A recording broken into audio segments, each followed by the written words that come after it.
Усіх вітаю, друзі. 15:30, денна студія в етері. Всіх, хто доєднався, рада бачити. Дописуйте в наш чат, обов'язково, будьте активними. І про що сьогодні говоримо? То впершочергово це про російський ракетний терор, тому що сьогодні вчергово відбулася ракетна атака по території України. Під ударом були 6 регіонів. Росіяни запускали різне озброєння. На жаль, не все змогли збити наші сили протиповітряної оборони. Тим не менш, робота, як завжди, нашої ППО не перевершена. З тим урахуванням, що нам не вистачає цих систем, і не в кожному регіоні ми можемо закрити абсолютно всі дірки. Тому про всі ці наслідки ми говоримо, показуємо, по чому били росіяни, де, куди вони влучили. Зокрема, це і житлові будинки. На жаль, є загиблі через цю ракетну атаку з боку Російської Федерації. Крім того, говоримо сьогодні і про так звані безпілотні війська. Напередодні Зеленський підписав указ створити сили безпілотних систем як окремий вид військ. Розберемо, яким чином він має працювати, яку користь принесе. І чому потрібно відокремлювати війська з безпілотниками, щоб вони були таким самостійним родом військ. Ну і Карлсон, і Малиш Путін, і Карлсон. Американський пропагандист Такер Карлсон заявив, що взяв інтерв'ю у Владимира Путіна. Воно вийде вже там незабаром. Про все це розберемося, хто такий Такер Карлсон, і якого дідька його понесло брати інтерв'ю у справжнього світового терориста. Про все це поступово сьогодні говоритимемо, але впершочергово я закликаю вас донатити на Збройні Сили України. І принагідно нагадую, що в нас є свій розіграш. Ми збираємо 500 тисяч гривень для Артема Щербаківського. І для того, щоб стимулювати і наших глядачів, і мати насправді винагороду від наших військових, то це ось така гільза з підписом головнокомандувача Збройних Сил України Валерія Залужного. Тому наша ставка – це 100 гривень. Донатьте від 100 гривень. І маєте можливість виграти цю гільзу як подарунок від нашої команди, від наших військових. Наша мета – 500 тисяч гривень, як я вже сказала. Давайте разом піднатиснемо. Чим більше задонатите, тим більше шансів виграти цей подарунок. Тому що одна ставка дорівнює 100 гривень. 100 гривням. Чим більше ставка, тим більше можливостей у вас виграти. Відповідно, 200-300 – це 2-3 ставки гратимуть ваші. Тому, друзі, долучайтеся, будь ласка, до нашого розіграшу, до нашого збору. Крім того, я закликаю вас і підтримати наш проєкт. Впершочергово вподобайкою. От поставте вподобайку до нашого етеру, до етеру денної студії. Підпишіться на канал, поставте дзвіночок, щоб не прогавити всі наші матеріали, всі наші прямі етери, які відбуваються на YouTube-каналі UMN. Ну і закликаю вас підтримати нас ще й фінансово, оскільки ми залежимо лише від наших глядачів, ви є нашими спонсорами. Ви донатите нам на банку, ви бачите QR-код на нашому екрані, це щирик, з яким ви теж можете задонатити і підтримати наш проєкт, допомогти нашому розвитку. Ви можете також задонатити будь-яким іншим способом, це все ви можете знайти в описі до нашої трансляції. Ну і стати нашими постійними спонсорами на платформах Patreon, на платформі BuyMeACoffee, можете донатити через YouTube, так само бути спонсорами. І про це сьогодні ще поговоримо, тому що для наших спонсорів постійних маємо окремі ще додаткові трансляції і додаткові етери. Але про це все згодом.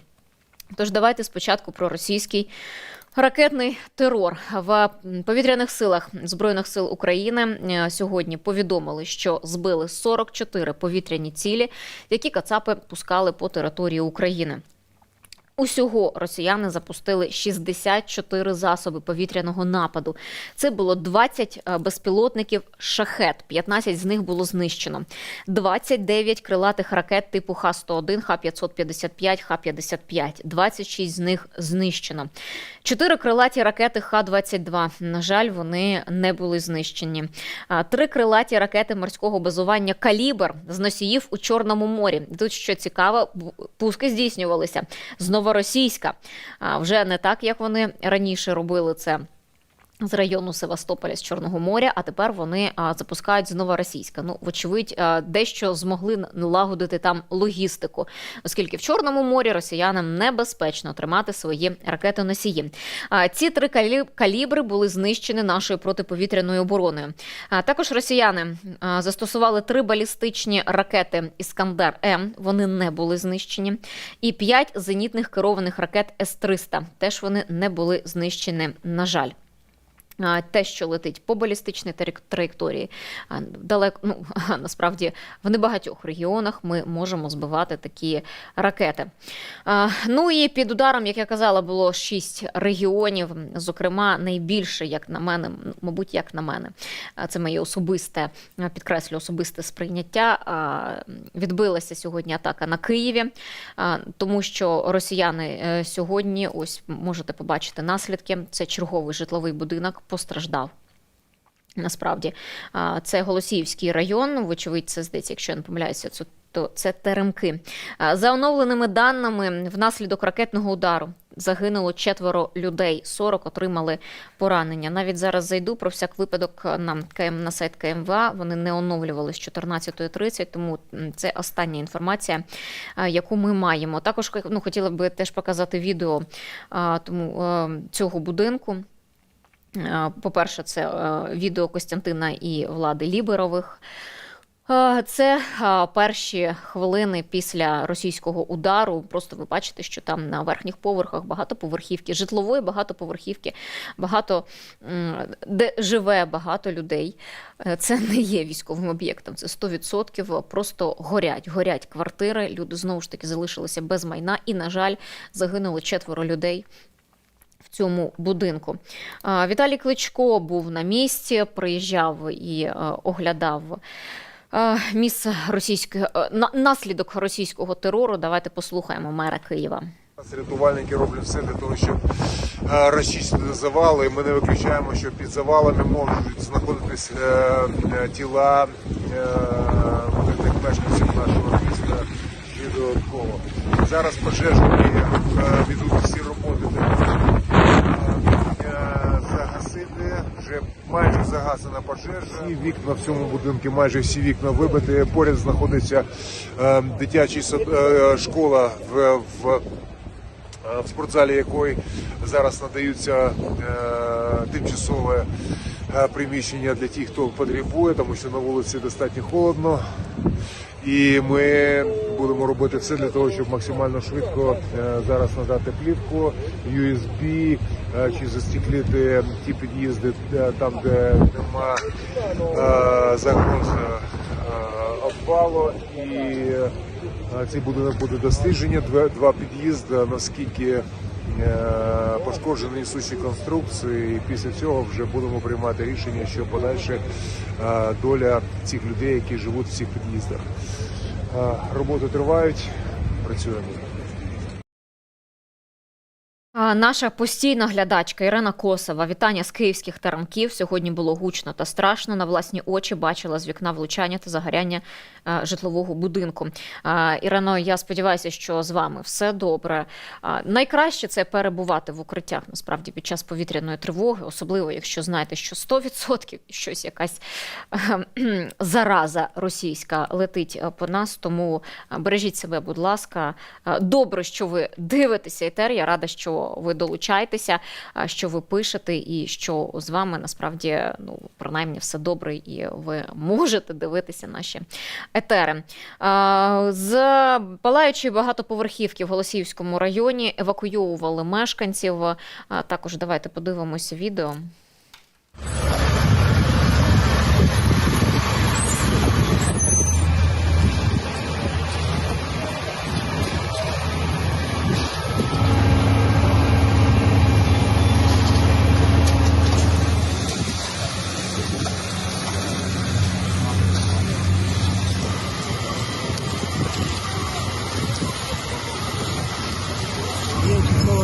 Фасаду з іншого боку будівлі. Наразі рятувальникам проводиться евакуація постраждалих і передають медиків для подальшого реабілітації.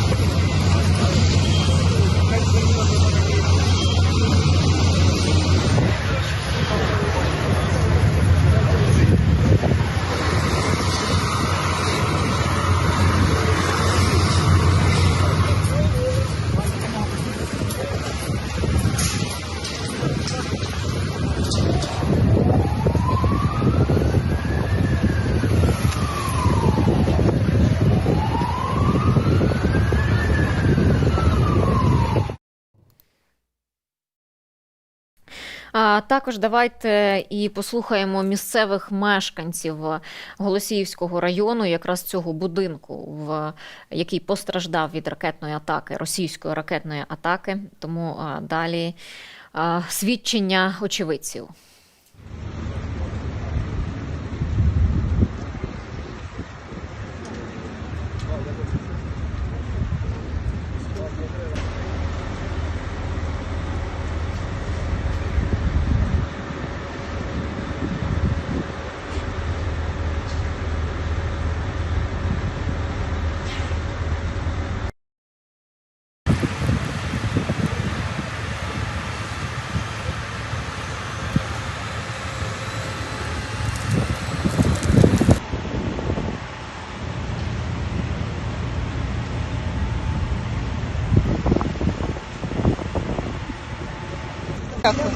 Повилітало все, двері, вікна, все з балкона, все тут.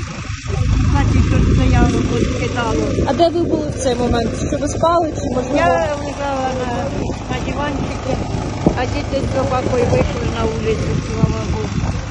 Ну, двері перекотило, я не могла вийти. Спасателі ходили, і вони зробили тільки двері, то я вийшла. Одівалась на лісі, що вхопила, то бігла по секунду, на ходу вдівалася. В якому стані зараз ваша квартира? Ужасно. Це в воді плаває, без вікон, без мене. Ну, слава Богу, хоч не горіло. Там ще на балконі пробита дира. І дирку вибило. В бетоні прям вибило дирку. Моя дитина справа в тому, що вийшла в кросовках і весь одяг і сапожки все лишилося в квартирі, і воно, мабуть, не пригодне, тому що там все залило. І мама однокласниці принесла нам дитині допомогу, одяг, поділилася одягом своєї доньки. Коли почалася тривога, то вийшли в коридор і впали там, прокинулися, вийшли подивитися, що сталося, побачили, що тут просто було все в диму. І з іншого боку також, там де село.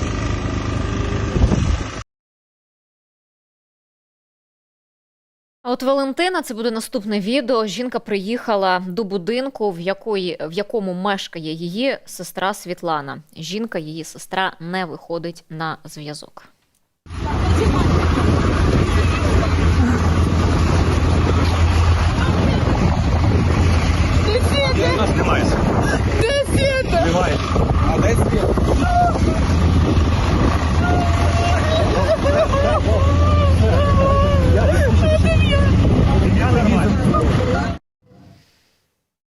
Москалі приносять тільки горе в нашу країну, і тільки горе приносять нашим людям.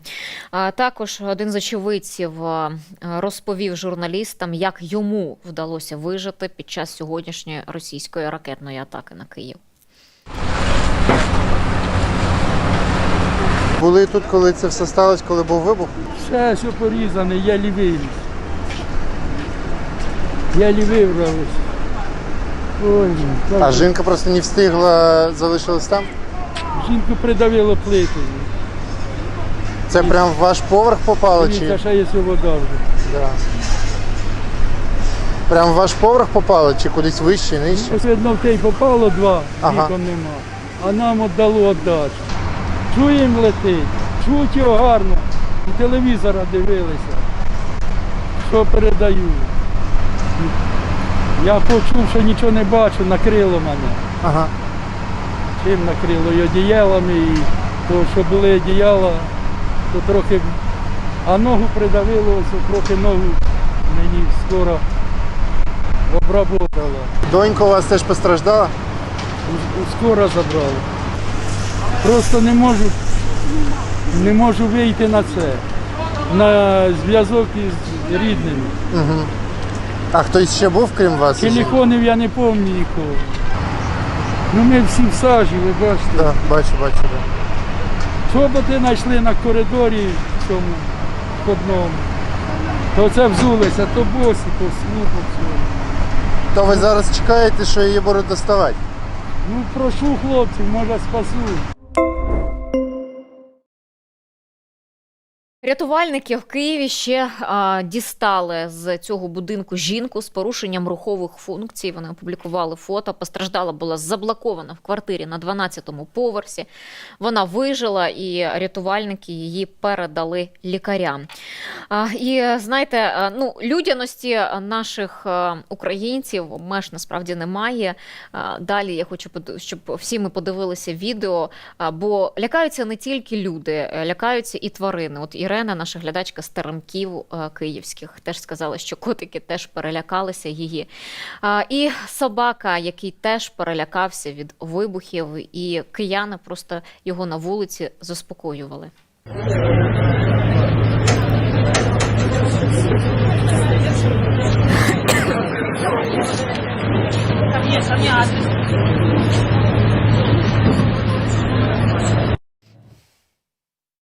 Так от про людяність, то в одній із шкіл, які на Теремках розташовані, там відкрили такий гуманітарний пункт, куди люди зносять якусь певну там гуманітарну допомогу. Там це речі, їжа, тому що мешканці цього будинку на Теремках вони залишилися по суті без нічого, без власного майна, без квартири, без речей, без нічого. І там просто насправді черги.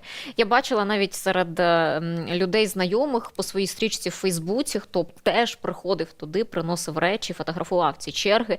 Небайдужі туди ходять і хочуть допомогти. Вони приносять туди все необхідне для тих, хто залишився зараз просто неба на вулиці без свого житла через цих російських окупантів.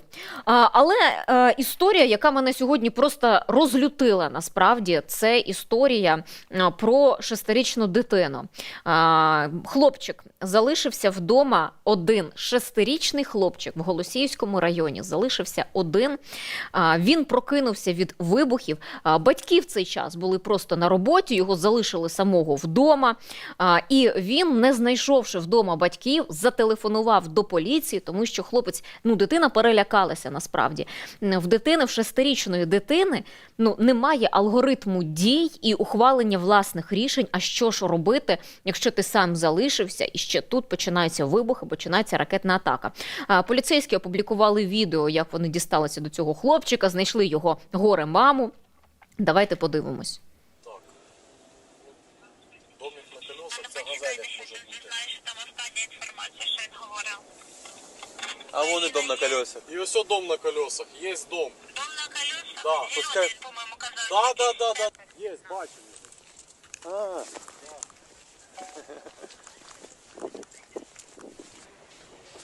Да, є, Паш.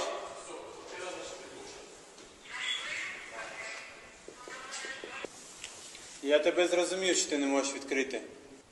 Не нервуй, все добре. Ми тут рядом. Все добре. Привіт. Привіт. Я Паша. Пам'ятаєш, ми тобі з вікна махали? Тебе все добре?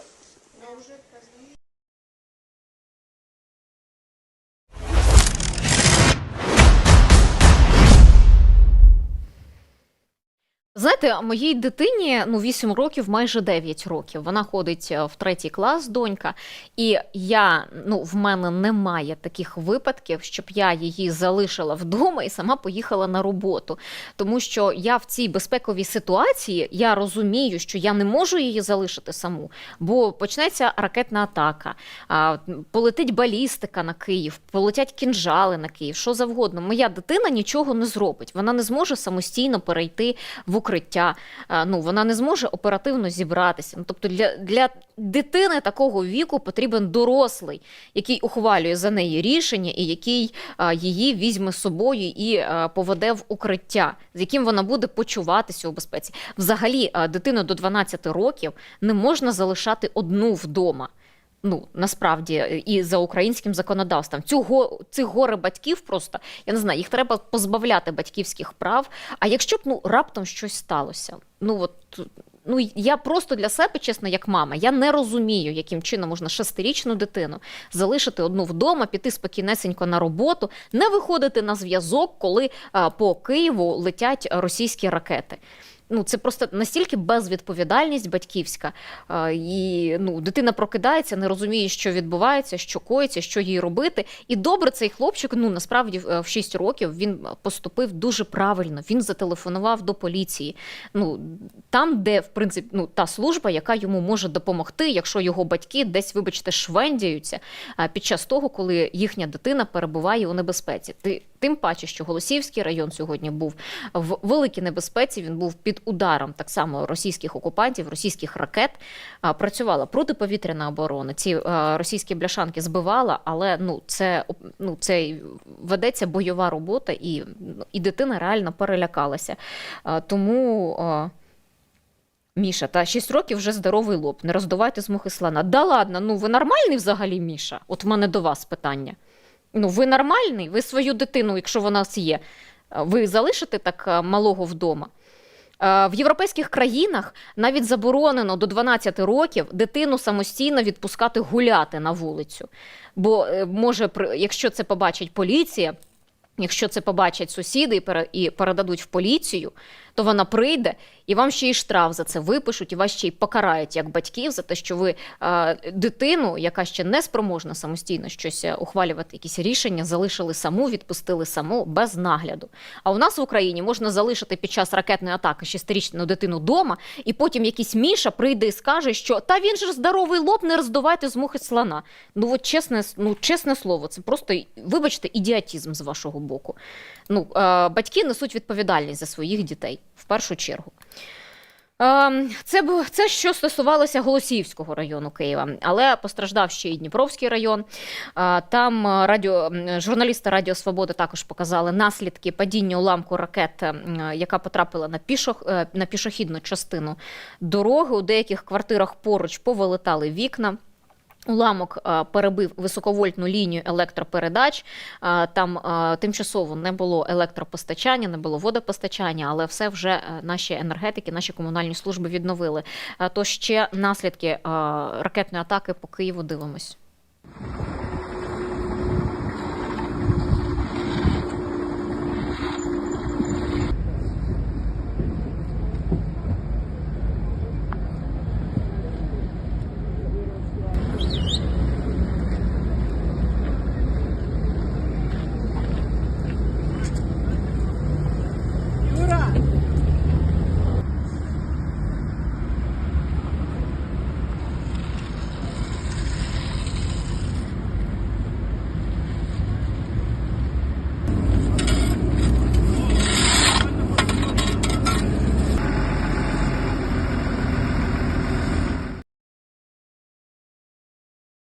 Тут мені пишуть, не потрібно говорити про батьків швендіють, вони все ж на роботі. Знаєте, скажу, в мене теж є дитина. Коли я на роботі, чоловік вдома. Коли чоловік на роботі, я вдома. Якщо в нас немає змоги на когось залишити дитину, то я її беру з собою на роботу, або чоловік бере її з собою на роботу, так чи інакше. Але вона не залишається сама вдома. В будь-якому разі. І яка б година це не була. Тому що в нас різні графіки, і в нас так само по-різному. Тому, знаєте, можливо, вас в дитинстві там хтось з 8 років, ви пишете, що забирали молодших братів-сестер із садочка. А зараз не той час, не та безпекова ситуація, коли можна таких малолітніх дітей залишати вдома самостійно, і невідомо, прилетить ваш будинок ракета чи не прилетить ваш будинок ракета. Бо це така, знаєте, доля може бути. І ніхто не знає, куди влетить уламок, чи куди влетить шахет, чи куди влетить російська ракета, куди вони поцілили в черговий раз. Також російські окупанти завдали удару і по Київській області. Там так само працювала протиповітряна оборона. В Міністерстві внутрішніх справ показали наслідки і повідомили про 3 постраждалих. Крім того, росіяни атакували ще і Миколаїв. За інформацією Міністерства енергетики, в місті без електроенергії залишилось 226 споживачів. У силах оборони Півдня зазначили, що удар по житловому кварталу завдали ракетою типу Х-22, який, я нагадаю, наша протиповітряна оборона не змогла збити. І, як повідомив міський голова Миколаєва Сінкевич, то в місті 2 локації пошкоджень – це приватний сектор будинків та об'єкт інфраструктури. Російська Федерація вранці атакувала місто шахедами та ракетами. Давайте послухаємо мера.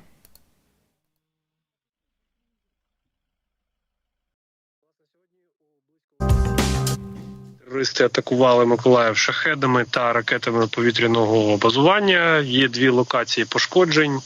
Житловий сектор, це приватний сектор житлових будинків та об'єкт інфраструктури. Власне, житлові будинки вже пошкоджено більше 30 приватних будинків, які ми нарахували. Ракета влучила в дорогу, творилась велика вирва. Вибуховою хвилею уламками рознесло ці хати, приватні будинки, зруйнували їм дахи, стіни. Один з жителів зазнав тяжких поранень, його одразу госпіталювали, але, на жаль, близько 8 години ранку він помер в реанімації. Він мав важкі міновибухові рани, а також мав черепно-мозкову травму.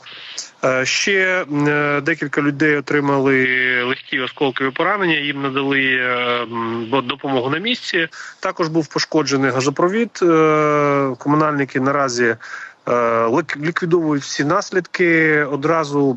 Власне, в нашій команді від початку вторгнення завелось так, що є черговий система нічних чергувань. Одразу після вибуху стало відомо нам, де знаходиться це місце, і мій заступник виїхав, який був сьогодні на чергуванні. Всі скоординували всі дії, одразу приїхали наші служби, привезли ОСБ-плити і так далі, щоб людям допомогти зараз укрити житло від холоду, від морозів.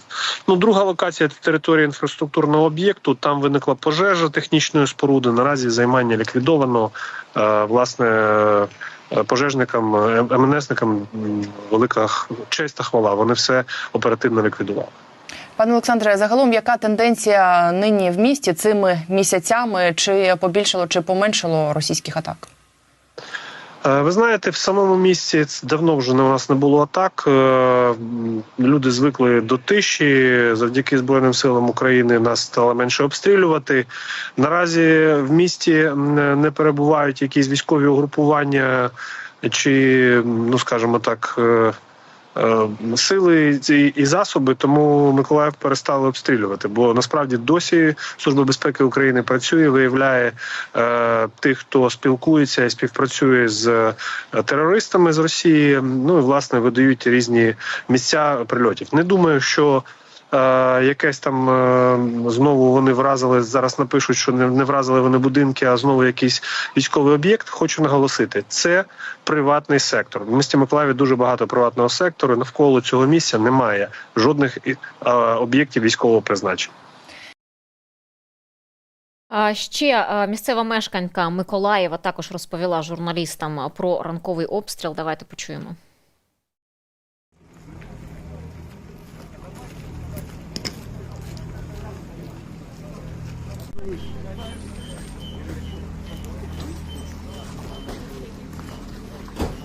Я спала. Слышала прилет. Я поняла, что это прилет. Бах. И я легла за диван. С кровати скатилась и за кровать легла. І на мене все посипалося якраз. Хто ще вдома був? Вдома був чоловік, племянниця і дитина 12 років. Всі живі? Всі живі, здорові, слава Богу. І ми все почали кричати: живі, Женя жива, Юля жива, Тьома живий, давайте бігом, бігом, бігом, всі на город. І ми все натягнули, що могли, голі роздіти, пальто понакидували і повискакували.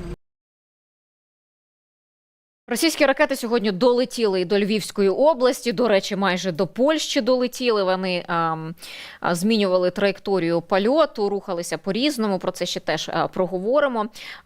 За повідомленням голови Львівської обласної військової адміністрації Максима Козицького, то є влучання у Львівській області, це промисловий об'єкт у Дрогобичі. Почуємо. Слава Україні! Сьогодні вся держава пережила ще одну масовану ракетну атаку. На жаль, є потрапляння і у Львівській області, місті Дрогобич, промисловий об'єкт, на даний момент загоряння на площі близько 300 метрів квадратних. Дякую величезно Державній службі надзвичайних ситуацій, екстреним службам за те, що гасимо пожежу і ліквідовуємо наслідки. На даний момент немає даних про потерпілих чи загинувших. Також одна з ракет була збита над Стрийським районом. Величезне дякую нашій протиповітряній обороні. Тримаємося, перемога буде за нами. А от в одному із сіл Стрийського району в полі буквально за 400 метрів від житлових будинків виявили уламки ракети, яка не здетонувала. Ось так вона виглядає. Це ракета, яку підбили наші сили протиповітряної оборони. На місце виїхали вибухотехніки, щоб її знешкодити.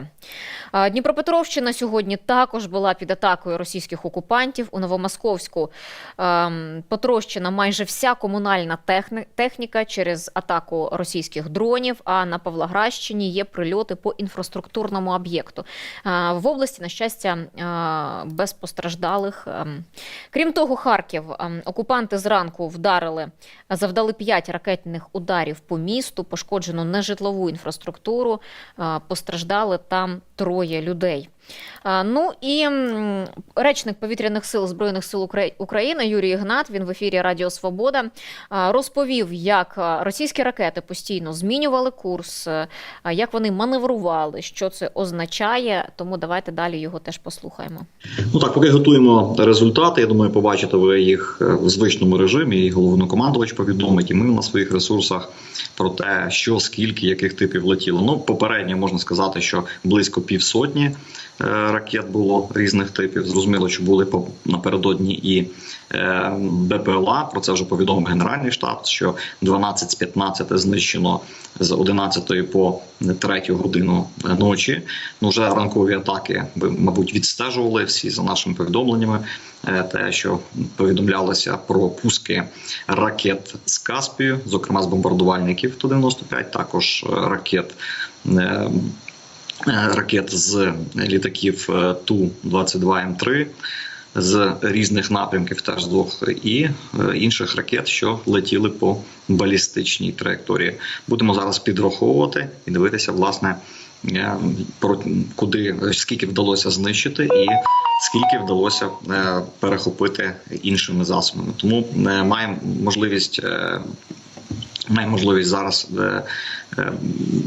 проаналізувати і зрозуміти, скільки і на якому напрямку саме куди летіло. А щодо телеграм-каналу, ви бачили, що ракети крилаті саме змінювали постійно свій курс, постійно маневрували в західних областях, особливо такі маневри і до польського кордону, і зворотному напрямку. Тобто зазвичай так крилаті ракети атакують по всій території нашої держави. Є вже попередні результати. Я ще раз нагадаю, дочекайтеся, ми їх незабаром будемо публікувати. Так, пане Юрію, хотіла запитати вас про те, тому що дійсно телеграм-канали писали про те, що ракета направляється в бік Польщі, Перемишля саме. А ви кажете, що так послуговуються такою схемою російські сили. А наскільки це такий ризик для російських сил? Чи ракета чітко знає напрямок і чітко знає, що там у кордону Польщі треба розвернутися? Ракета програмується напередодні удару. Зрозуміло, що вона долітає до певного місця, куди її призначено, робить поворот, що теж закладено в програмуванні вліво, вправо, змінює курс, таким чином може десятки разів змінювати свій курс. Вони долетіли фактично до Самбірського району, це не так далеко вже і до кордону державного з Польщею, близько 50 кілометрів, скажімо так. Далі повернула вже в Львівському напрямку, потім знову ж таки звернула в напрямку Тернопільської області. Такі от маневри проводились в Івано-Франківській, в Тернопільській, Львівській областях. І, зокрема, йшли вони через Вінницьку область, фактично ці ракети, огинаючи з півдня обласний центр. Решта вже повторна атака, це з напрямку Сумської області, атакували столицю, місто Київ. Щодо Польщі, то там піднімали літаки F-16, і американський літачок там теж кружляв біля українських кордонів, польсько-українського кордонів. Мем від новинача про те, що в Польщі підняли в повітря авіацію під час ракетної атаки. Ось вона така Дуда і його авіація. Вони не застосовують її, поки що не перетинали більше російські ракети повітряний простір країни НАТО, але коли вони це роблять, країни НАТО на це не реагують. Ще Олександр Коваленко, військовий оглядач, він зробив певний свій аналіз цієї ранкової ракетної атаки Російської Федерації по території України. Зокрема, він звернув увагу на рідкісний запуск ракети «Калібр» і їхню занедбану непарну кількість. Усі пускові установки на носіях «Калібрів» парні, знову ж таки, а пуск був непарний, відмітив він.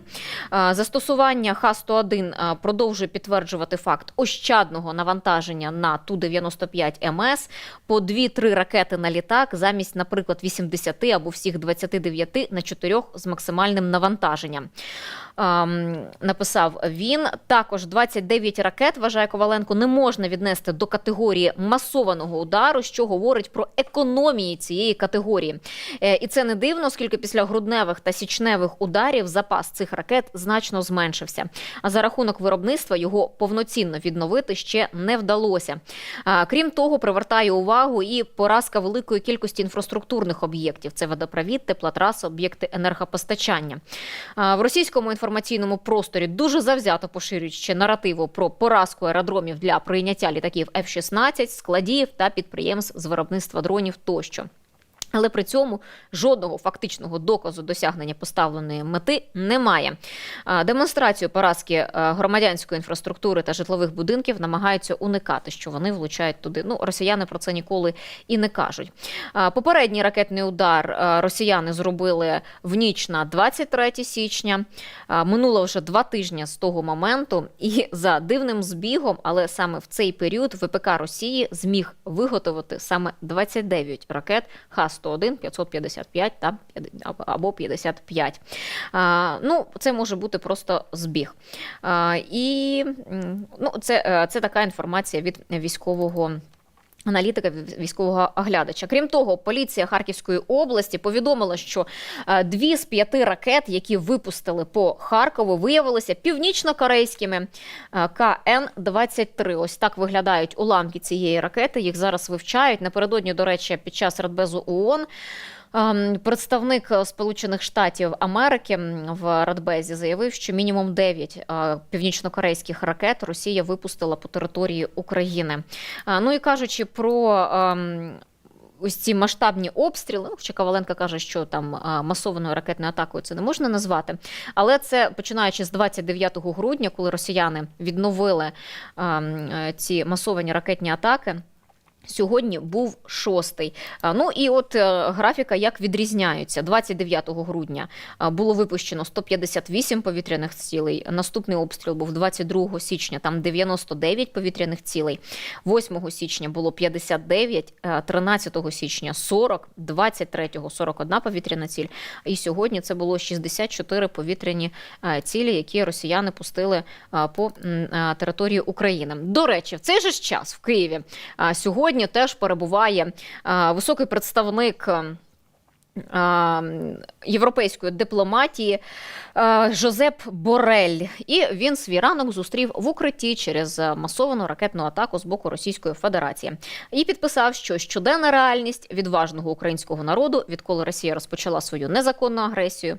Так він описав сьогоднішній ранок. До речі, після цього він поїхав до Української Верховної Ради, де виступав перед народними депутатами в сесійній залі. Отож далі. Говоримо ще про створення окремого виду війська. Це сили безпілотних систем. Відповідний указ Зеленський підписав напередодні. Давайте послухаємо президента і далі про це поговоримо. Підписав указ, який розпочинає створення у наших силах оборони окремого роду сил безпілотних систем. І це не питання майбутнього, це те, що повинно дати цілком конкретний результат вже найближчим часом. Цей рік повинен стати вирішальним в багатьох аспектах і, очевидно, на полі бою. Дрони, безпілотні системи довели свою ефективність в боях на землі, у небі та в морі. Україна реально змінила безпекову ситуацію в Чорному морі завдяки дронам. Відбиття штурмів на землі – це багато в чому робота саме дронів. Масштабне знищення окупантів та їхньої техніки – це також дрони. Зараз перелік завдань чіткий. Спеціальні штатні посади під роботу з дронами, спеціальні підрозділи, ефективне тренування, систематизація досвіду, постійне масштабування виробництв і залучення найкращих ідей, найкращих спеціалістів у цю сферу. Це завдання і для армії, і для Міністерства оборони та уряду загалом. І щоб дати необхідну координацію в силах оборони, забезпечити належний рівень планування та якість логістики, в структурі Збройних сил будуть створені сили безпілотних систем. Відповідні пропозиції будуть внесені на розгляд РНБО. Далі продовжуємо тему. До нас доєднується Вадим Юник, президент Асоціації виробників інноваційних військових продуктів «Технологічні сили України». Вадиме, вітаю вас. Доброго дня. Дякую, що дочекалися. У нас сьогодні такий ранок, такий день, що дуже багато всього несеться. Слухайте, ну насправді рішення Зеленського, указ Зеленського, який він підписав напередодні, про сили безпілотних систем, як окремий від військ. Чому, на вашу думку, потрібно, і таке рішення ухвалено, відокремлювати цей рід військ? Ми розуміємо, зараз дуже активно застосовуються безпілотники на фронті, вони абсолютно різні і багатозадачні часто. Але чому саме треба такий окремий рід військ, як сили безпілотних систем? Тут базове питання просто в тому, що насправді безпілотники, вони все більше прогресують, і ми розуміємо, що настане час, коли ми дочекаємося цього, коли безпілотники зможуть проводити повноцінну операцію з застосуванням, коли вони будуть використані.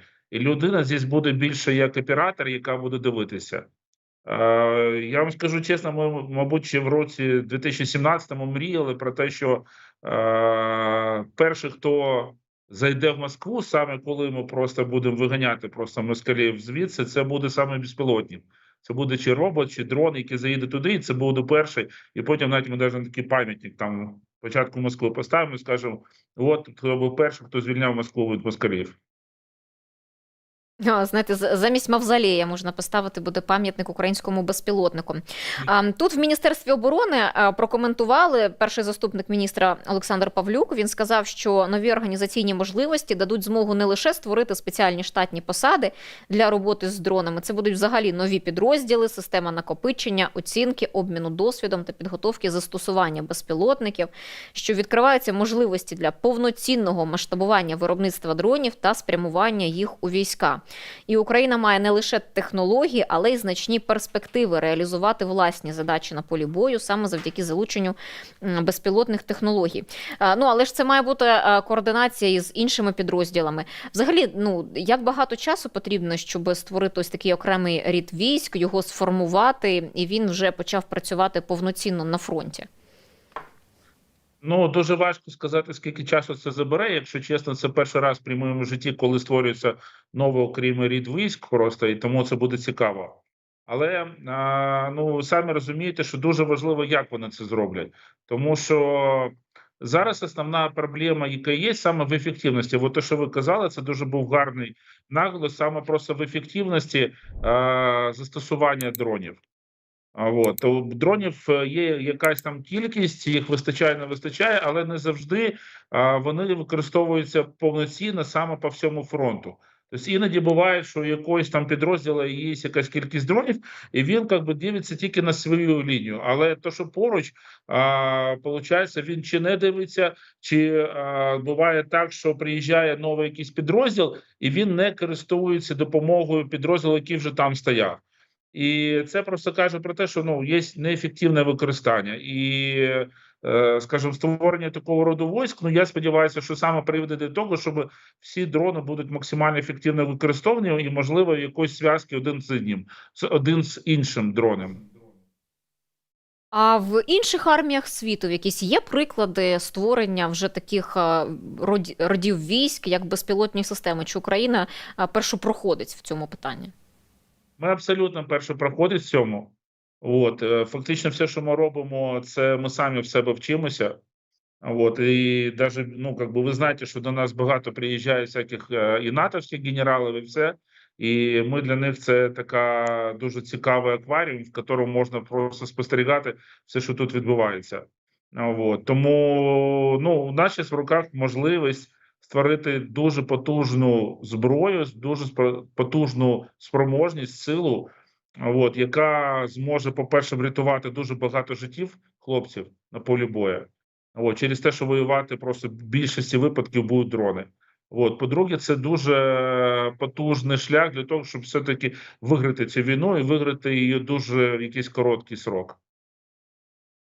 А чи зможе, я не знаю, наприклад, безпілотник такі війська замінити піхотинців? Ви кажете про збереження життів, і піхота – це ті люди, які йдуть просто поперед всіх. Але чи зможуть зарадити цьому безпілотники збереження їхніх життів? Замінити повністю не може, але він може, скажімо, виконувати безпілотник за них головну роботу там, де вони ризикують своїм життям. Тобто вони можуть йти в першій лінії. Тобто безпілотники ж треба розуміти, що це не тільки літаючі безпілотники, це і наземні роботизовані комплекси, є такі так само, можна вважати безпілотниками, тому що там нема пілота, це не танк, в якому сидить людина. Тобто це і наземні роботи, і літаючі роботи, і морські відповідно.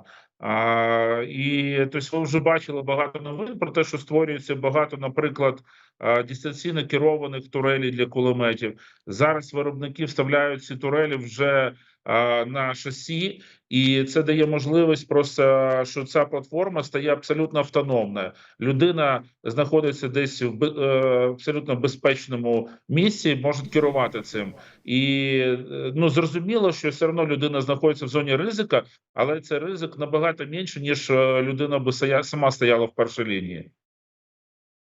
В мене, знаєте, ще є питання, а чи вистачить нам безпілотників для цього, щоб забезпечити як окремий рід військ? Тому що я, наприклад, бачу по своїм знайомим, по тих зборах, які трапляються мені на очі, це суто особисте сприйняття, те, що я на власні очі бачу, то ледве не кожен другий збір – це збір на який-небудь безпілотник. Той самий Mavic, такі невеликі, так? А чи вистачить нам власного виробництва, допомоги від наших партнерів з безпілотниками, щоб мати їхню достатню кількість і можна їх було використовувати оперативно?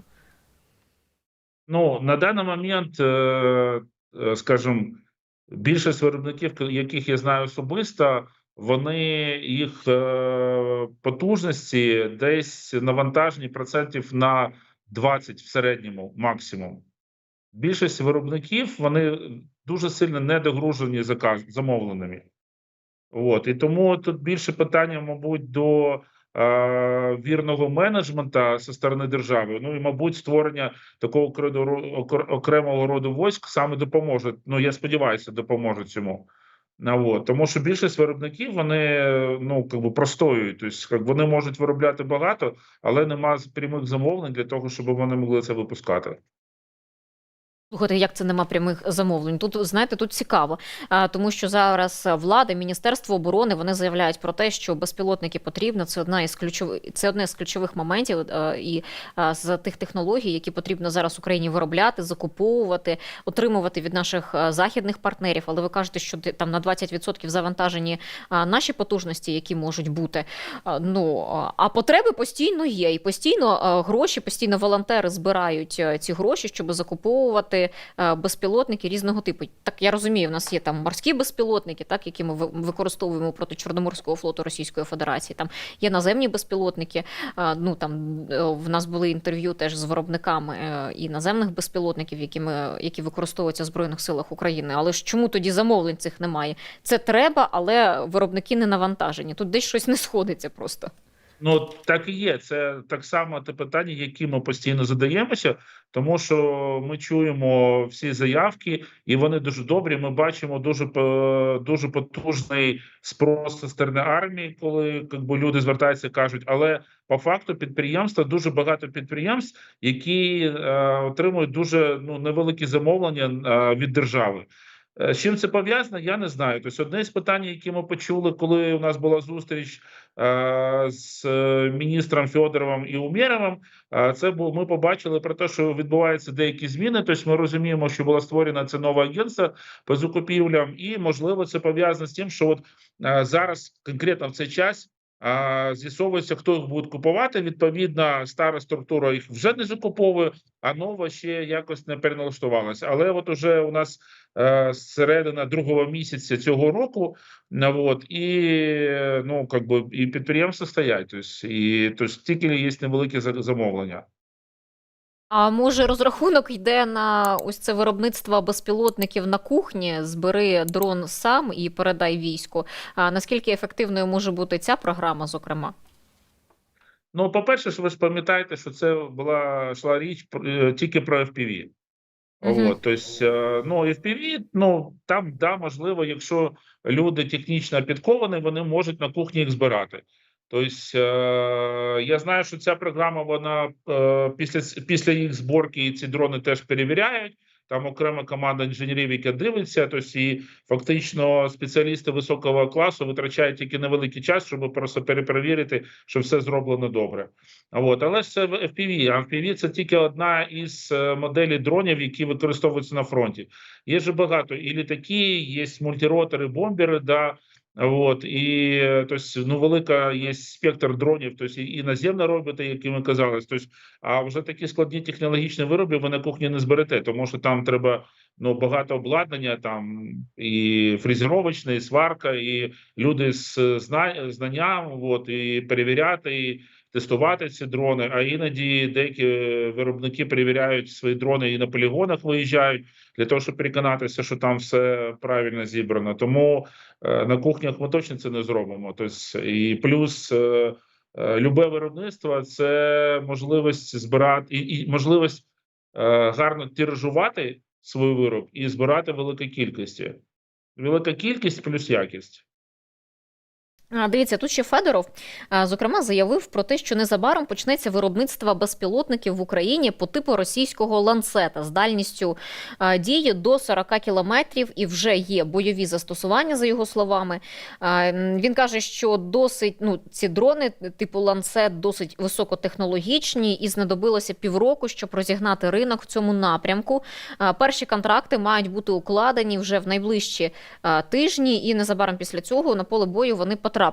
А чому у нас до цього не було подібного? Бо росіяни і наші військові, зокрема, постійно кажуть, що ланцетів в них дуже багато, вони їх поставили на виробництво і постійно кошмарять наших військових саме на позиціях безпосередньо на фронті. Але чому в нас не було подібних безпілотників? І як швидко ми можемо розвинути виробництво таких дронів в Україні у нас? Насправді, міністр Федоров правильно сказав, що такі дрони, вони достатньо високотехнологічні. Тому що, скажімо, задача, яка перед ними стоїть, радіус дії, він достатньо великий для цих дронів. Відповідно, там дуже великий зміст цих дронів якоїсь автоматики, яка повинна забезпечити точність враження такими дронами. Але ви ж самі розумієте, що любі розробки, вони завжди потребують деякий час. Плюс, коли ми кажемо, що треба зробити не одну штучку, як прототип, а треба зрозуміти, як це тиражувати, це також забирає час. Я сподіваюся, що в цьому році саме по такому типу дронів, їх більше можна назвати, як їх часто називають loiter ammunition, тобто це керований боєприпас. Я сподіваюся, що в цьому році це буде дуже великий бум саме по такому типу озброєння, тому що більшість дронів, наприклад, бомберів, вони працюють вночі. Це пов'язано саме з точністю ураження. Але треба переходити в день для того, щоб постійно можна було знищувати ворога. І саме такі типи безпілотників, такого типу озброєння, вони вирішать цю задачу. Зокрема, в нас і говорять про те, що ми маємо вже безпілотники ще й по типу іранських шахедів, і їх вже застосовуємо. Чи можна казати, що якраз таки там до Санкт-Петербурга ми долітали, зокрема, подібними безпілотниками українського виробництва. Але просто виходить так, що Росія тут, як на мене, не знаю, виправте, якщо це не так, насправді, трошки на крок попереду, бо вони там налаштували взаємодію з Іраном, який їм постачає мають шахеди, і вони довго літають, вони є дешевими в виробництві, і вони, на жаль, наносять чимало шкоди, якщо долітають до своєї цілі. Зокрема, з цими ланцетами так само. Росія вже давно працює над розробкою таких технологій, над розробкою цих безпілотників, і вийшла теж на їхнє серійне виробництво, але в нас йде таке трошки відставання в цьому. Можливо, в чому причини, ми не розуміли до цього важливість безпілотників на фронті, хоча ми ж воюємо з 2014 року проти Російської Федерації, і безпілотники також застосовували. І наскільки швидко ми теж можемо все це поставити на такий конвеєр. Ви кажете, що цього року має бути бум. І тут про далекобійні ці безпілотники, так, ми не маємо можливості, використовувати далекобійні ракети, ті, які в нас є від наших західних партнерів, там те, що ми маємо, там Атакамс нам постачали, скальпи.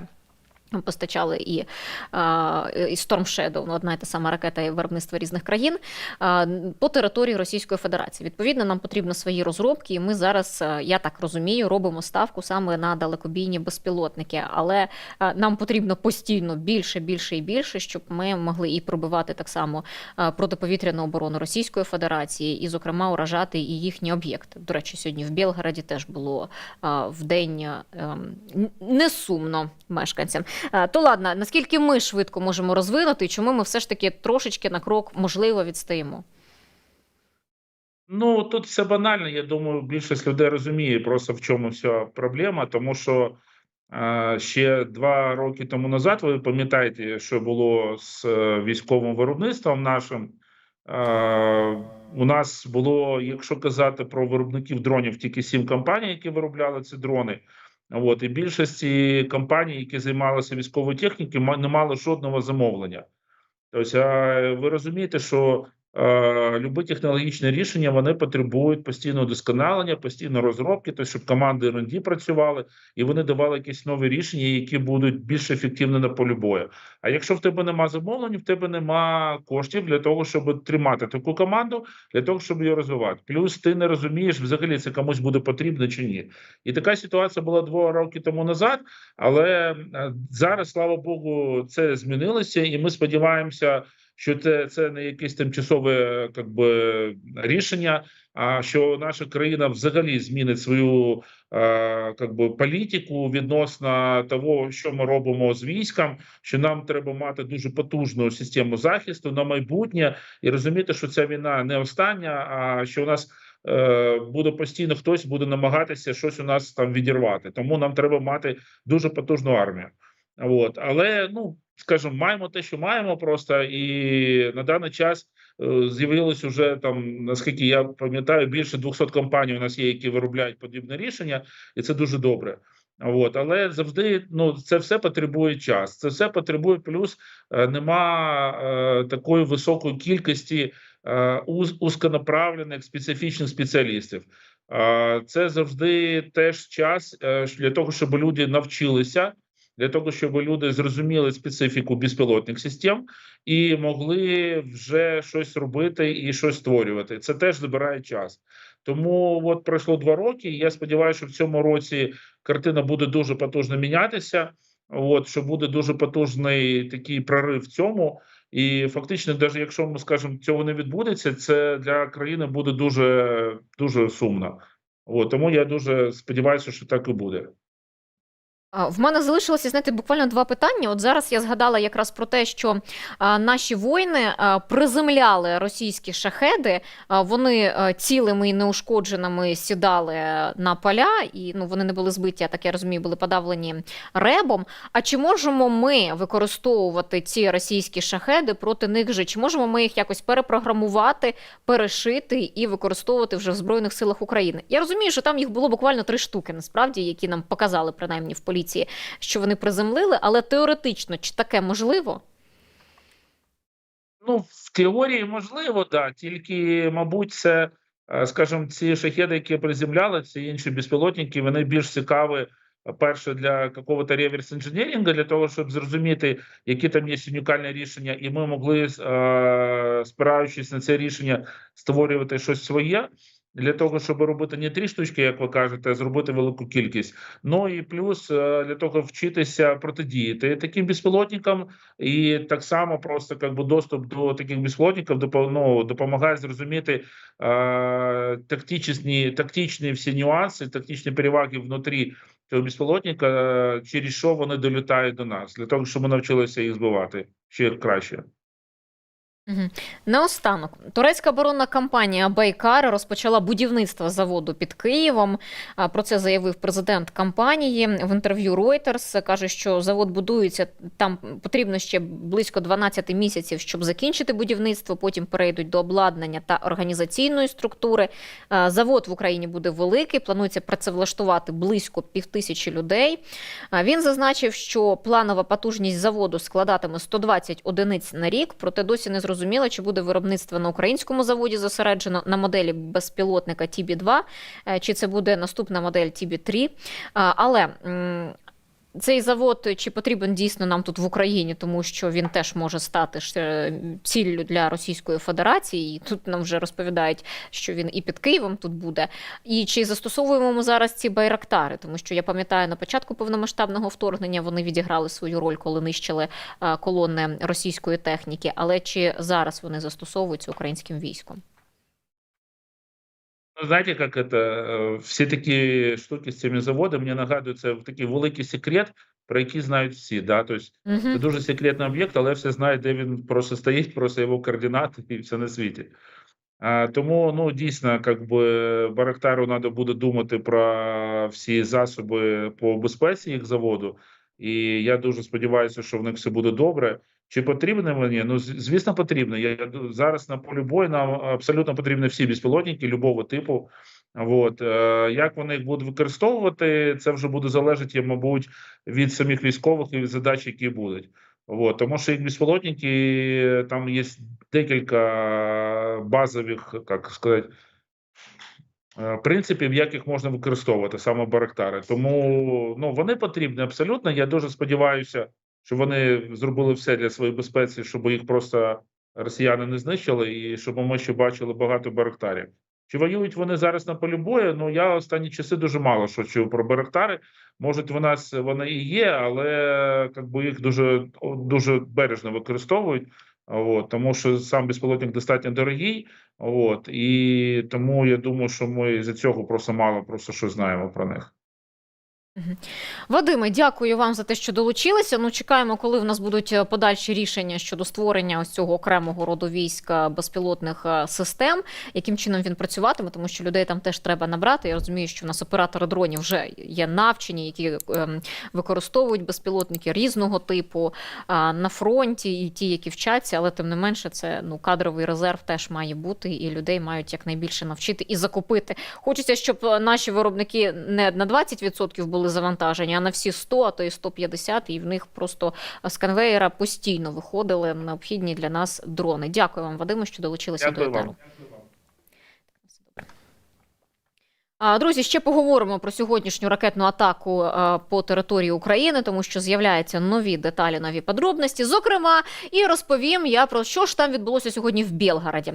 Але для початку я би хотіла нагадати і закликати вас поставити вподобайку до нашого етеру. Це ваша безкоштовна підтримка для нашого проєкту і для нашої команди. І стати нашими постійними спонсорами. А чому? Тому що для тих спонсорів з платформ Patreon, BuyMeACoffee, для спонсорів наших на платформі YouTube ми маємо окремий унікальний контент. Це наші закриті трансляції. Вони називаються «Поза етером». І завтра, у четвер, в 13-й годині, відбудеться чергова така трансляція для наших глядачів, де ми зможемо поспілкуватися один з одним, поділитися думками, відповісти на ваші запитання, обговорюємо безліч тем. Подивіться, як це було минулого разу. Хто ще не є спонсором, я закликаю вас долучатися. Ми теж зараз покажемо, як це можна зробити, тому дивіться. І очікуйте завтра о 13-й годині на нас в такому закритому етері поза етером.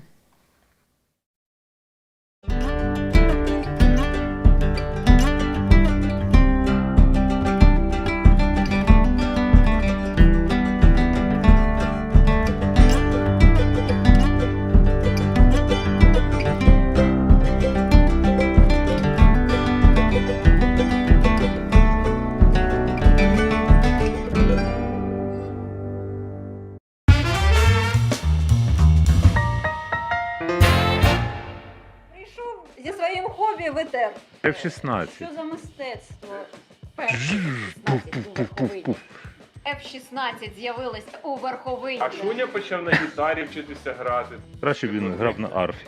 А Ілля в нас дуже класно співає. Ти не чула, як я співаю. Я чула. До речі, Назарчик грає на гітарі, якщо... Коротше, у нас скоро буде група.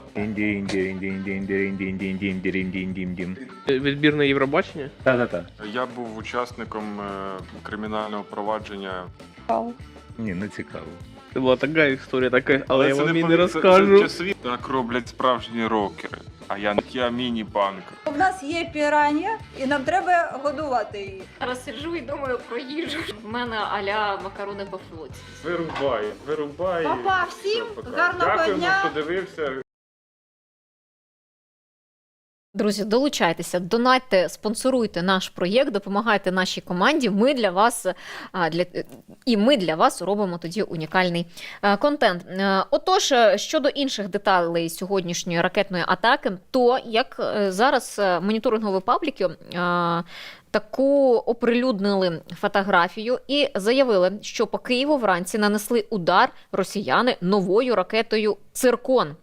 На фото чітко видно маркування 3М-22, так називається ця ракета. Це перспективна протикорабельна гіперзвукова крилата ракета з гіперзвуковою повітряно-реактивною рушійною установкою, що перебуває ще на етапі розробки та випробувань Російської Федерації. Ця ракета призначена для ураження надводних кораблів противника. В нас є Дніпро в Києві, і там теоретично можуть річкові трамвайчики ходити, яких насправді немає. Кораблів великих немає, це уж точно, щоб тут протикорабельними ракетами бити. Але росіяни пристосовуються до всього. І сьогодні вони, ймовірно, що таку ракету застосували. Вона оснащена системами протиповітряної та протиракетної оборони. Розробку «Циркона» ще розпочали в Росії ще з 2011 року. Льотні випробування боєприпасу проводяться з 2015-го. В січні 2020 року відбулося перше випробування «Циркона» пусками по мішені, розташованої на березі. Ракету запустили з фрегата «Адмірал Горшков». Вона вразила берегову мішень, що була на відстані 500 кілометрів. Запускають цю ракету з універсальних вертикальних пускових установок 3С-14 на бойових кораблях, підводних човнах і з мобільних берегових ракетних установок. Глибина пуску – це для підводних човнів 40 метрів. Судячи з того, що на момент атаки в морі перебував лише один підводний ракетоносій, то, може, пуск був із ним. Але 500 кілометрів пролетіла, і якщо вона долетіла до Києва, як пишуть ці пабліки, тут цікаво дізнатися більше деталей, коли буде від наших повітряних сил Збройних сил України інформації стосовно застосування цього виду ракет з боку Російської Федерації, бо це відбулося вперше. Так от, що ж там відбулося в БНР? Білгородщина. Біжать в паніці, в укриття, кричать, волають. Там була повітряна тривога і начебто ракетна атака. Дивимося.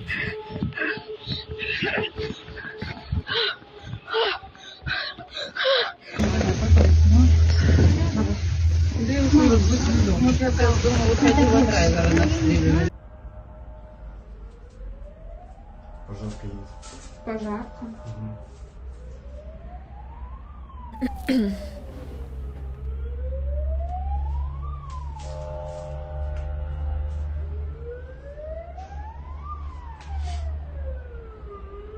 Пожарка едет. Там человек. Що повідомили в Мінтероризму Російської Федерації, так те, що над Білгородською областю начебто збили 7 реактивних снарядів РСЗО «Вампір». Наскільки можна вірити взагалі російському міністерству тероризму, міністерству вбивства. Але там, до речі, там на завод якийсь прилетіло, Білгород, зараз чогось в мене це не зберіглося, а мало б. Зараз уточню, знаєте, тому що це дуже... Пожежа на заводі ЖБК-1 під час атаки та їхніх сирен. Деталі ще, я думаю, будуть з'ясовані. Підписуйтеся на наш канал, телеграм-канал umn.ua, там теж багато цікавої інформації і новин з'являється. Отож далі. Мобілізація. Верховна Рада дала старт оновленню мобілізації в Україні. Законопроект підтримали в першому читанні, за нього проголосували 243 народні депутати. Законопроект було прийнято без пропозицій комітету. Далі буде 14 днів для того, щоб внести, народні депутати мали можливість внести поправки. Це триватиме до 21 лютого і далі відбудеться друге читання. Ну, як повідомив народний депутат від «Голосу» Ярослав Железняк, то законопроект найімовірніше, що ухвалять в цілому в останній тиждень лютого.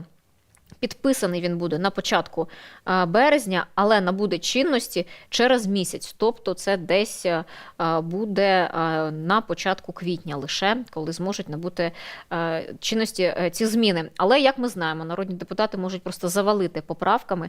Тут процес, який відбувається з законопроєктами між першим та другим читанням, він дуже цікавий, тому що, як правило, його різні ініціативи, різні законопроєкти блокують саме на цьому етапі, просто заваливши купою поправок, які комітет має опрацювати, а потім ще це може кілька днів лише розгляд в сесійній залі відбуватися. А буває навпаки, коли треба дуже швидко щось ухвалити, поправочки швидко розглядаються, групуються і швидко виносять на голосування у Верховну Раду. Тому пильно стежимо. Якщо по фракціям, то 178 голосів за цей законопроєкт віддали «Слуги народу», не голосувала «Європейська солідарність», «Батьківщина», «За майбутнє» 7 людей проголосували, з «Голосу» 3, «Довіра» 18, «Відновлення України» 12, «Платформа за життя та мир» 17 і позафракційні 8. Хто підтримав цей законопроєкт? Що він передбачає? Я б тут нагадала. Ключовий момент – це запровадження електронних повісток. Вона вважатиметься врученою після появи в електронному кабінеті, який повинні мати усі військовозобов'язані. Вони його мають створити протягом 60 днів з моменту набрання чинності цього закону. За неявку на порядку денному обіцяють санкції, такі як блокування всіх рахунків ухилянта, заборона використання автомобілів, виїзду за кордон. Ну тут теж за кордону так вже заборонено виїжджати. Всі громадяни віком від 18 до 60 років повинні мати при собі військово-обліковий документ та пред'явити його на вимогу представника ТЦК, поліцейського чи прикордонника.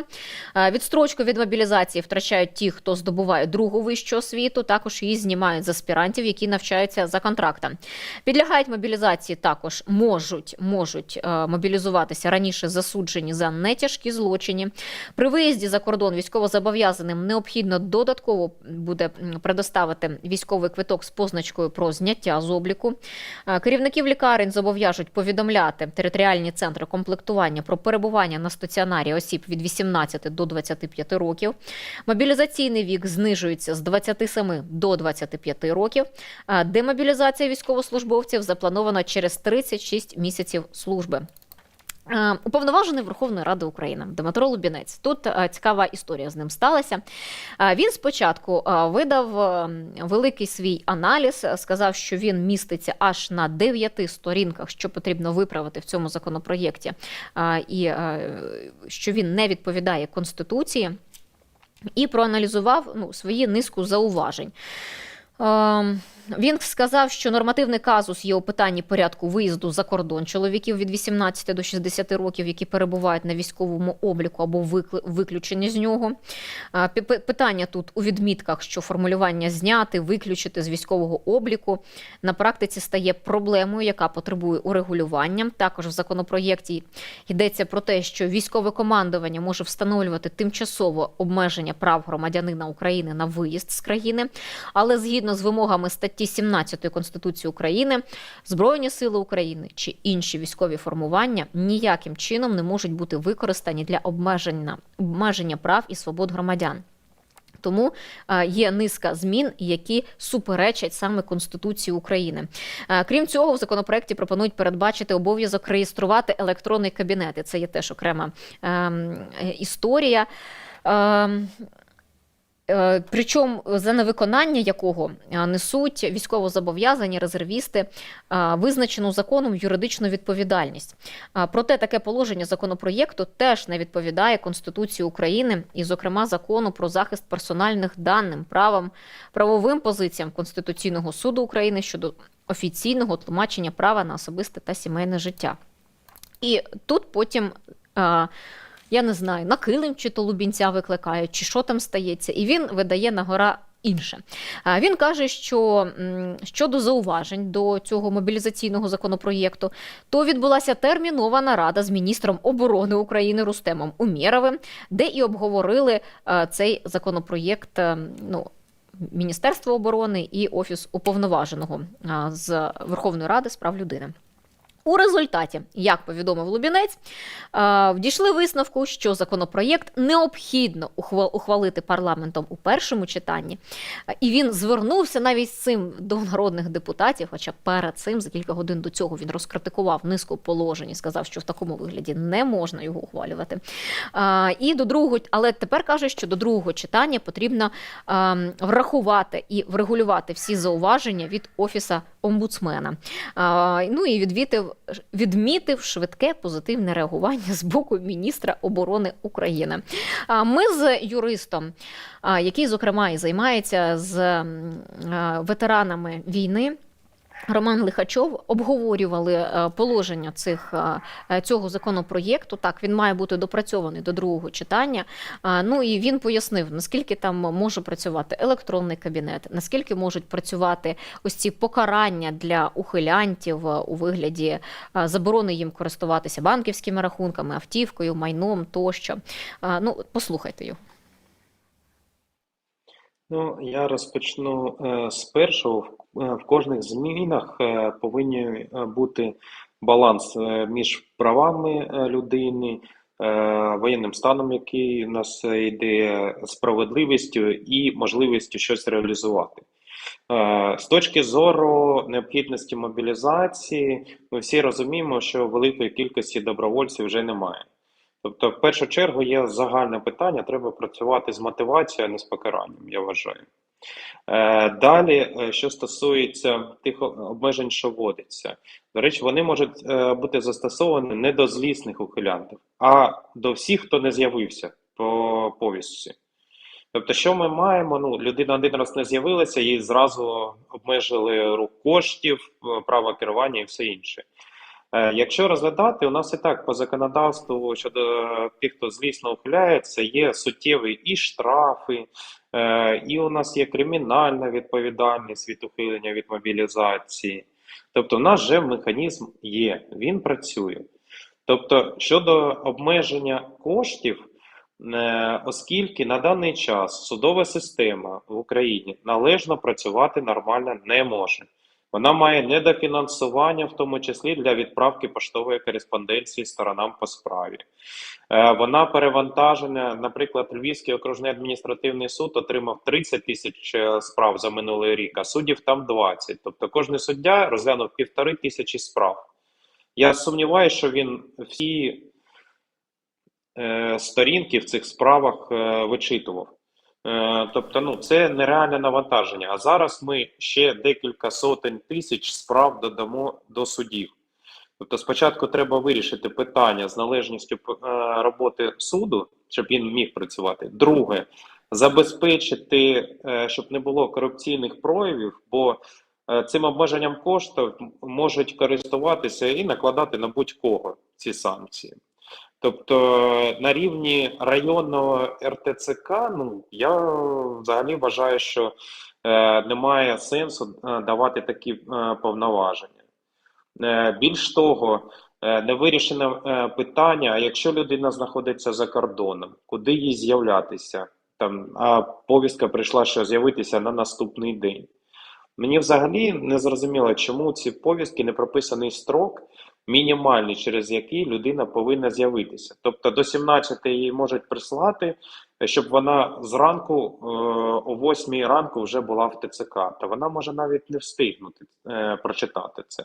Тобто я вважаю, тут треба мінімальний строк, наприклад, місяць-два вводити і конкретну дату проставляти. Підтягувати інші реєстри, щоб хоча б вияснити, людина служить чи ні. Ці рішення будуть набирати сили негайно. Тобто протягом 15 днів їх переглянули максимально і зразу ж арештували кошти. Сам строк і подання апеляційної скарги не зупиняє виконання цього рішення. Апеляційну скаргу будуть розглядати і півроку, і рік. Що ми маємо? Тобто в такій ситуації право на захист людини суттєво порушено. Я вважаю, що в тій редакції, яка прописана, просто немає сенсу приймати. Взагалі, перше, у нас досі немає документа, яким особи в державі зобов'язані мати смартфони, тобто, або взагалі мати електронну пошту і все інше. Тобто тут треба виходити з того, яким законодавчим актом зобов'язано. Мати електронний кабінет прописано, а порядок його дії, як він ведеться, як буде надано доступ. Мені це дуже цікавить там захищеність інформації, технічні рішення, які повинні бути. Зокрема, а чи видержить він навантаження оберіг, якщо в нього будуть щодня заходити десь до 10 мільйонів осіб?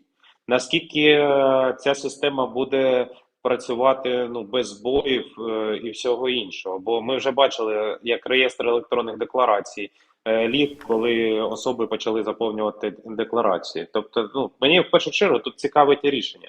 Задумка дуже гарна. З одного боку, я взагалі завжди говорю про те, що ТЦК треба усувати від процесу оформлення будь-яких документів, щоб особа могла самостійно все заповнювати. І тоді буде якийсь сенс від того, щоб люди самостійно позаповнюють, і це збільшить цю базу. А от від хакерських атак в такому розрізі я не знаю, наскільки буде захищена ця система, бо там будуть дані про всіх військовозобов'язаних в Україні. А ви, спілкуючись з військовими, я від них почув гарну фразу, по законопроектах, які маються, от як вони їх розцінюють взагалі. І вони їх розцінюють так, що гарний законопроект – це законопроект, за який чиновник не получить по обличчю від військового. Оце гарний законопроект, тобто який з реаліями життя проходить. Тому право, і тут, в принципі, і правильно проводити і ротацію, і зміну тих людей, хто воює з перших днів війни. До речі, їх багато вже і звільнилося, і загинуло. Я просто багато працюю з військовослужбовцями, з їхніми родинами. Можу вам сказати, що тих, хто з перших днів воює, їх залишається все менше, менше і менше, на жаль. Це ви почули думку юриста про цей законопроєкт. Його треба врегульовувати. Ідеальним він точно не буде. Він не буде підходити для всіх, він не влаштує точно всіх. Але принаймні те, що ми є демократичною державою, цивілізованою державою, і ми прагнемо до нормальних сучасних демократій, не до авторитаризму, диктатури, як це є в Росії.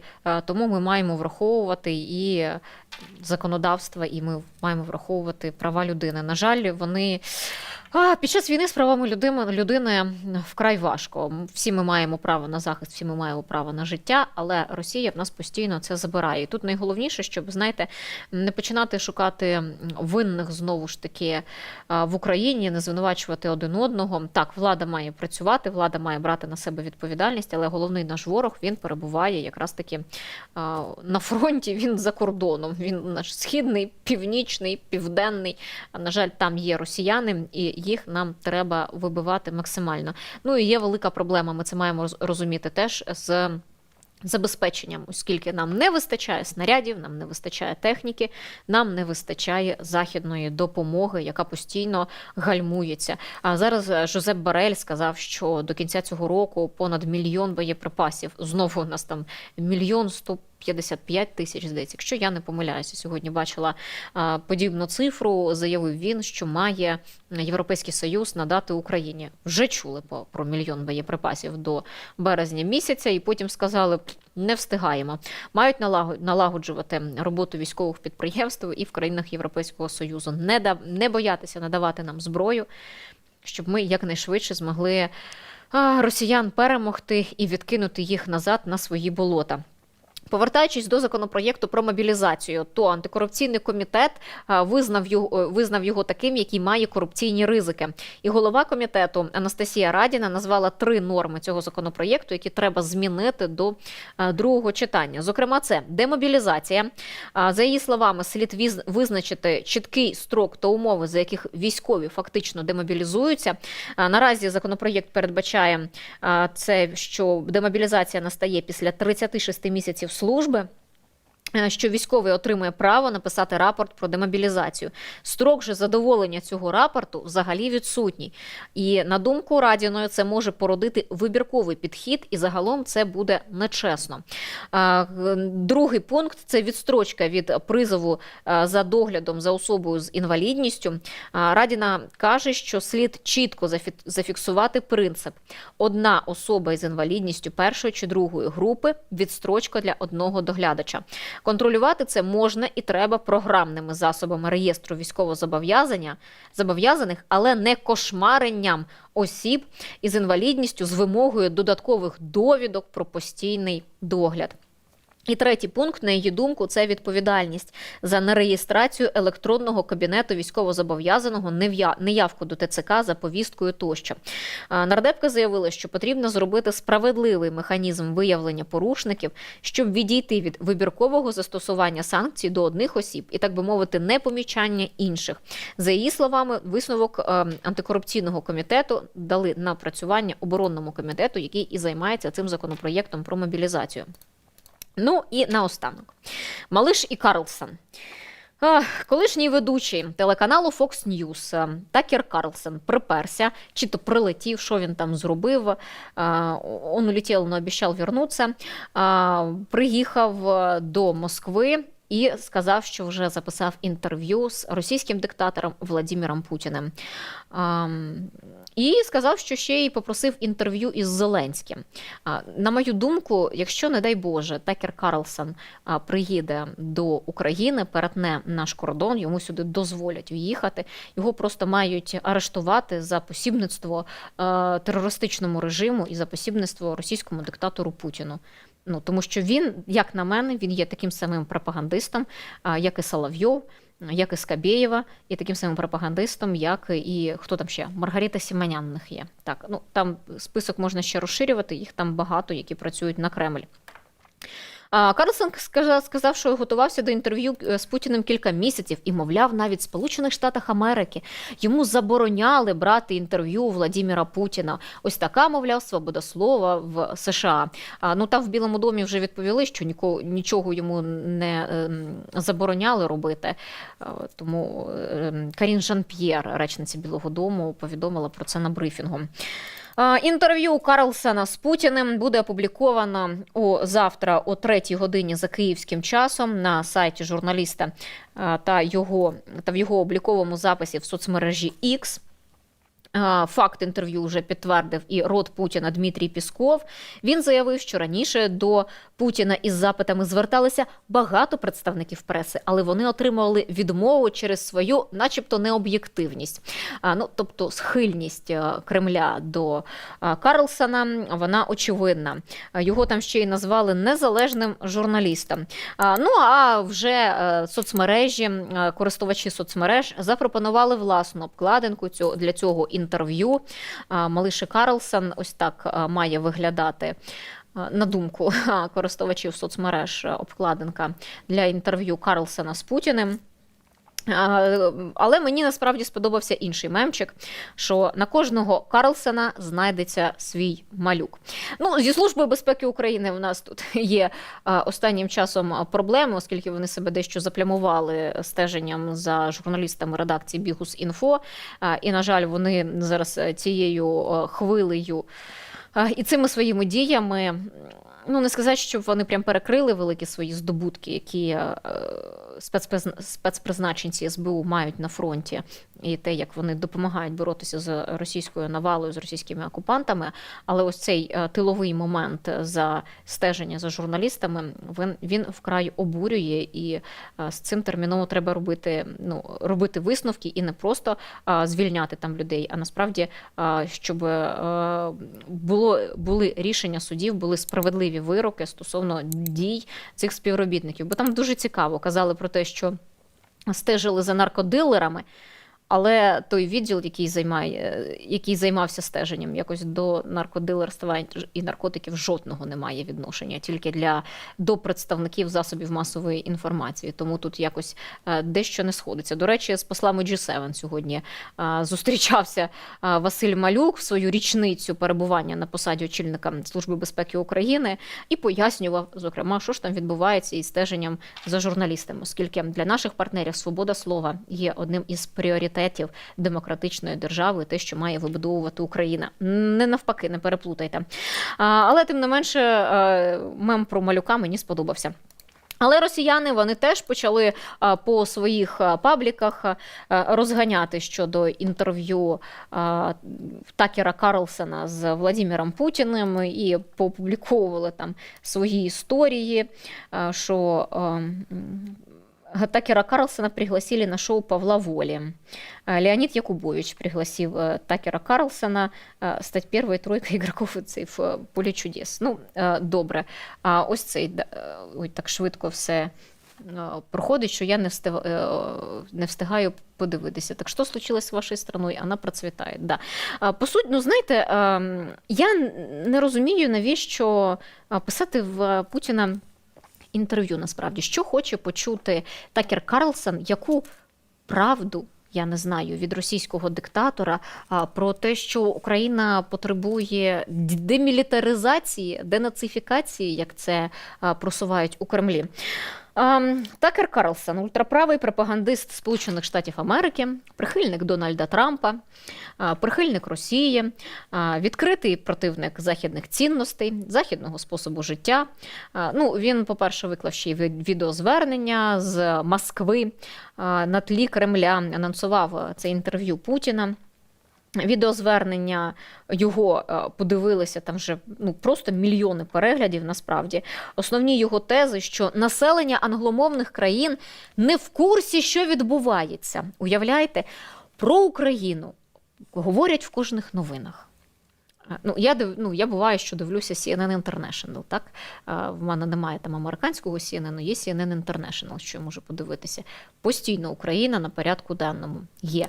Про Україну пишуть, на жаль, в різному контексті, але пишуть всі західні видання. Всі провідні західні видання, інформаційні агенції пишуть. То де що не знає світ про те, що насправді відбувається в Україні. Чи Такер Карлсон якусь унікальну інформацію вирішив отримати. Так, щоб подивитися, що насправді відбувається в Україні, для цього потрібно було їхати не в Кремль до Путіна. Для цього потрібно було приїхати, давайте почнемо з Києва. Приїхати в Київ спочатку, побачити, що відбувається в Києві. Сьогодні разом з Борелем, можливо, посидіти під масованою ракетною атакою, російською ракетною атакою, а потім поїхати в Авдіївку і подивитися, що відбувається в Авдіївці. А потім поїхати в Мар'їнку, а подивитися, що відбувається в Мар'їнці, а потім поїхати в Бахмут. І подивитися, а що відбувається в Бахмуті, а що відбувається в Куп'янську. В Харків хоча б з'їздити, якщо туди боїться прямо на передову їхати. В Харків хай поїде. Подивиться, що росіяни зробили з містом. Але ж для цього потрібно наважитися це зробити. Наважитися побачити правду на власні очі. Дуже хочеться, знаєте, вірити в якусь примарну велику ідею Росії чи Путіна, залишатися дружнім до цієї країни, до цього диктатора чи ще щось, слухати другу сторону, там я не знаю, як це можна назвати. Але це все насправді, коли людина сама себе обманює. Він є насправді таким самим пропагандистом, як вже і сказала. Це просто той самий Соловйов. З Fox News його теж свого часу, там, м'яко кажучи, поперли. Він є таким дуже ярим прихильником Дональда Трампа. Крім того, Карлсон сказав, що запросив інтерв'ю з Зеленським, каже, що його скрізь транслюють, показують у всьому світі, але це не журналістика, а пропаганда у наймерзеннішому стилі, яка вбиває людей. Господі, хочеться ляща дати просто цьому Такеру Карлсону за подібні висловлювання. Поїхати до Путіна, поїхати до диктатора і і почути від нього правду, мабуть. Ну, хочеться вірити про те, щоб сказати, що Україна така хрінова держава, от подивіться, ви ж на власні очі бачите, там, які звірства українці роблять і що таке. Ну, це те, що скаже Путін. Ну, він що, жоден Радбез ООН не слухав, що його посіпаки там розповідають, що Лавров приїжджає, розповідає. Ну, я не знаю, тут просто людина, в якої немає критичного мислення в принципі, який любить Путіна і любить диктаторські режими. При цьому він каже, жодний західний журналіст не спромігся почути думку іншої сторони. Це про те, що я казала, залученої до конфлікту Владимира Путіна. О, ще цікаве. Більшість українців не знають, навіщо Путін почав вторгнення в Україну. Ну, якщо Такеру Карлсону це не зрозуміло, то українцям вже давно зрозуміло. І сьогодні, знаєте, я весь етер повертаюся до ранкової ракетної атаки, які злочини сьогодні вчергове скоїв путінський режим, його посіпаки, його військові, його терористи. Це треба просто бачити і розуміти. Ілон Маск, до речі, теж прихильник Трампа, пообіцяв не блокувати інтерв'ю на його платформі X, та яка була Твіттером. І ми тут не тому, що ми любимо Владимира Путіна, ми тут через любов до Сполучених Штатів Америки, сказав Такер Карлсон. Ну, що ж, я просто нагадаю, що його трошечки поперли з Fox News через його репортажі про захоплення Капітолію і те, що він говорив, мовляв, Трамп програв через фальсифікації. Це пропагандистський род для Дональда Трампа, так само. Трамп, який під час своєї виборчої кампанії постійно заявляє про те, що може швидко зупинити війну в Україні, просто посадивши обидві сторони за стіл перемовин, а ми читаємо тут, просто змусивши Україну відмовитися від частини своєї території, віддати Росії. Тому що Росії умова тільки така, насправді, на даному етапі. Потім мине кілька років, і Росія піде новим вторгненням в Україну. До речі, про Карлсона, він ще і конспіративні теорії різні любить. Заявив, що уряд Сполучених Штатів має космічний корабель інопланетян. Повторював вигадки про інопланетян, не знаю. Якщо б США мали б космічний корабель інопланетян, я б не знаю. Може вони вже передали його нам, чесне слово. Для цього ж вони не витрачали своїх грошей. Жарти. Повторював він також і російську пропаганду про американські лабораторії з виробництва біологічної зброї в Україні. Стверджував, що Каховську ГЕС зруйнували самі українці, звинувачував Вашингтон у причетності до підриву газогонів «Північний потік». Російські державні ЗМІ регулярно відгукуються про Карлсона як про журналіста, який говорить правду. І його частенько дуже цитують. Тому таке. Отряди Путіна, вони теж чекають інтерв'ю від Такера Карлсона. Ці бабульки, ви знаєте, в мене це окремий вид моєї розваги. Насправді, коли я дивлюся на їхні ці бредні, які вони записують. Завжди цікаво стає, тут просто цікаво, скільки їм грошей за це платять. Я розумію, що пенсії на Росії не прям так, щоб були дуже великими, і такий додатковий підробіток вони та й не проти будуть. Але от нові думки отрядів Путіна.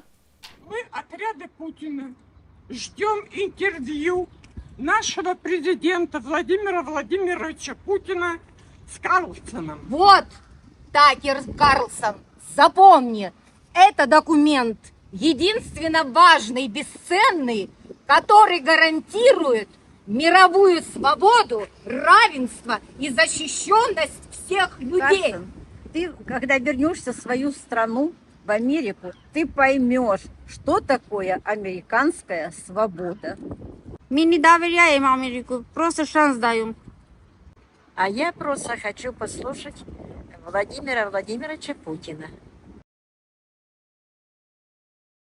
Мені найбільше взагалі тут не представлена їхня голова, вважачка, ця бабця руда така. Я не знаю, як її звати, не запам'ятовую, то мені це і не важливо. Яка голосніше за всіх кричить: "Я тут за Путіна стою!" Але її якось рідше стали залучати. Можливо, після того, як над нею трошечки познущалося телебачення Торонто, подзвонила їй і запросила на інтерв'ю в українські медіа, а вона начебто і не дуже відмовилася. Тому рідко тепер трапляється ця бабця в цих відеороликах. Насправді цікаво, на кого вони спрямовані, бо вони це транслюють в телеграм-каналах, а там явно ж не є користувачами люди пенсійного віку, але так вони собі розважаються, ці отряди Путіна, і чекають на інтерв'ю Карлсона. На жаль, маємо визнати, що ми його дивитимемося. Ми нічого нового там не почуємо насправді, але для мене, як для людини, яка працює в медіа, яка працює в засобах масової інформації, з інформацією, потрібно це дивитися, потрібно це аналізувати і знаходити причинно-наслідкові зв'язки, і потім вам про це розповідати. Так чи інакше, хочеться нам цього чи не хочеться, але ось такі приклади, такі інтерв'ю, які є, це є частиною, насправді, кремлівської пропаганди, це є частиною і вже передвиборчої кампанії Дональда Трампа, який, я не маю сумнівів, що він використовує свого такого вірного прихильника, фаната чи пак фанатіка Такера Карлсона, який наважився поїхати і взяти інтерв'ю у російського диктатора, бачачи начебто там якусь іншу сторону, про якусь там об'єктивність він намагається казати. Немає об'єктивності, немає. Є реальність. Реальність того, що Путін почав велику війну проти України. І він її продовжує вже майже 10 років, насправді, з початку окупації Кримського півострова. Так, друзі, ви тут сьогодні були дуже активними в чаті. Руда бабця вже відійшла від справ. Думаю, вже пора натягнути цей шлак в наш інформпростір. Та це чиста поржать, знаєте, в мене це як розвага, ці бабці, вони смішні. Так от, що я хотіла сказати. Ви дуже активні і, чесно кажучи, деякі коментарі мене сьогодні просто шокували. І я зрозуміла, що деяким людям просто заборонено мати дітей, особливо під час воєнного стану, якщо вони не розуміють своєї відповідальності за них. За неповнолітніх дітей, за яких законодавчо, щонайменше, несуть відповідальність і мають право бути покарані спеціальними органами через свою батьківську недбалість. Тому, чесно, навіть тут не знаю, мені там щось кажуть, добре, що я тут штани протираю.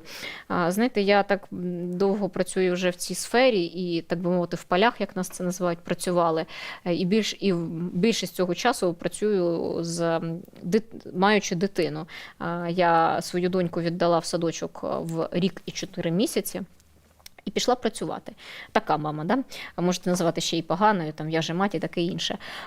Але в мене були навіть випадки, коли мені потрібно було їхати в Верховну Раду, на прес-конференцію до Зеленського, а дитину нема куди діти. Я її залишала на колег в ньюзрумі.